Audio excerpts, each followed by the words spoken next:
Everest শিখৰ আৰোহণ কৰা অসমৰ প্ৰথমগৰাকী মহিলা হিচাপে ইতিহাস ৰচনা কৰা শ্ৰীমতী ৰূপামণি গৌৰক সম্বৰ্ধনা জনাবলৈ আমি ইয়াত আজি সমবেত হৈছোঁ।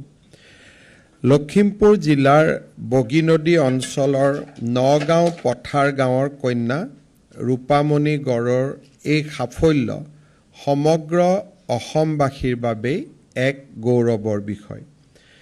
2026 চনৰ 21 মে তাৰিখে ITBPৰ মহিলা এভাৰেষ্ট অভিযানৰ সদস্য হিচাপে ৰূপামণিয়ে সফলতাৰে এভাৰেষ্ট শৃংগ জয় কৰি অসমৰ নাম ইতিহাসত উজ্বলাবলৈ সক্ষম হৈছে। এই টিমটোৰ আমাৰ নেতৃত্ব হিচাপে ITBPৰ সহকাৰী কমাণ্ডেণ্ট ভনিতা টিমুংপি, যি নেকি আমাৰ অসমৰে কন্যা, তেখেতে এই টিমটোৰ লিডাৰশ্বিপ বা নেতৃত্ব লৈছিল।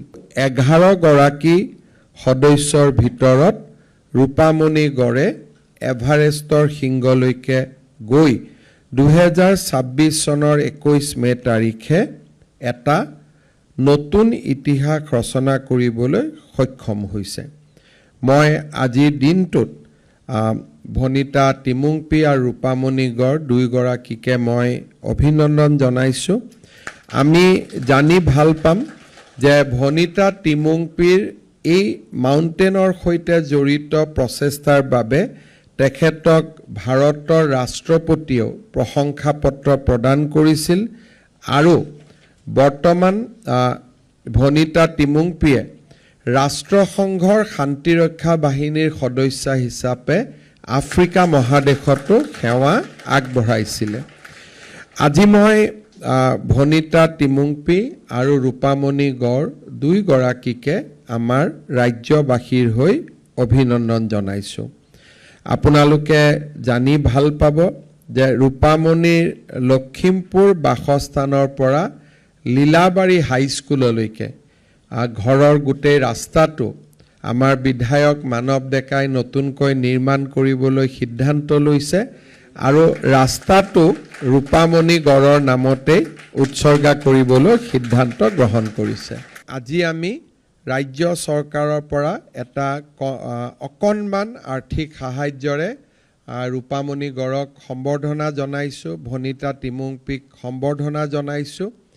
কিন্তু আমি বিচাৰোঁ যে স্পৰ্টছ, পৰ্বত আৰোহণ এইবিলাকক আমাৰ উঠি অহা ল'ৰা ছোৱালীয়ে কেৰিয়াৰ হিচাপে ল'ব লাগে, কাৰণ আমি অসমীয়াই আৰু বহুত কৰিব বাকী আছে। ডেফিনেটলি চৰকাৰেও এনেবোৰ কামত ইনস্পায়াৰ কৰিব লাগে। আমি নিশ্চয় আৰু আগুৱাই যাবৰ কাৰণে সংকল্প ল'ব লাগিব। মই ITBPৰ লগত কথা পাতিম।